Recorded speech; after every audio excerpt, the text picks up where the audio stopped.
This is question number 21 from the SOLs. It says, which system of linear inequalities best represents the graph shown? In doing this problem, I would first look at answer A. And I realize that answer A says y is greater than negative 2. Well, if I'm going to graph that half plane, I have to first graph the boundary y equals negative 2. And y equals negative 2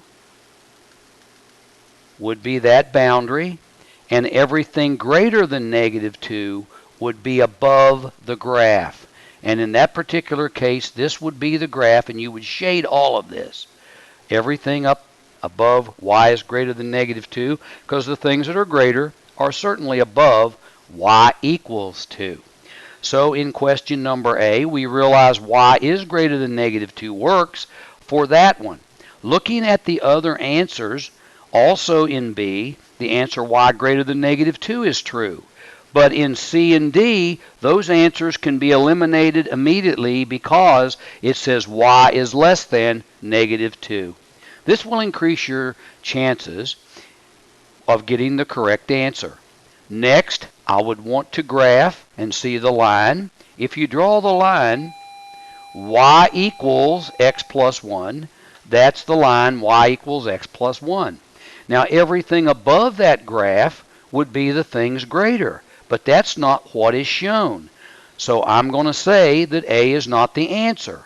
But to confirm that, I can go y is greater than x plus 1 and picked what I call is a test point. The point I'm going to test is somewhere above the line.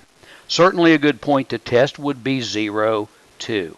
So when the y value is 2, I put 2 greater than, x would be 0 plus 1. 2 greater than 1 is a false statement, which doesn't fit the graph of the inequality. So answer A is obviously incorrect, and C and D as well, so the answer has to be B.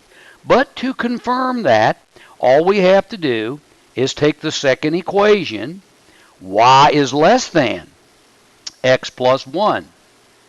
And we can see that if we put in the point 0, 0, which is on that side of the graph, we get 0 is less than 0 plus 1, and 0 is less than 1, so that is a true statement.